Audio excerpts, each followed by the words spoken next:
نشے کی حالت میں نماز ادا کرنا کیسا ہے؟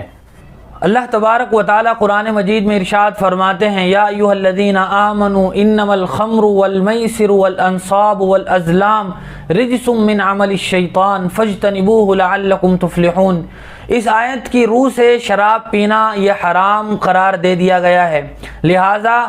حضور اکرم صلی اللہ علیہ وسلم نے بھی شراب کو ام الخبائث قرار دیا ہے کہ یہ تمام تر گناہوں کی، بیماریوں کی جڑ ہے۔ جب آدمی شراب پی لیتا ہے تو وہ ہر قسم کا گناہ انجام دے دیتا ہے، لہٰذا اگر کوئی آدمی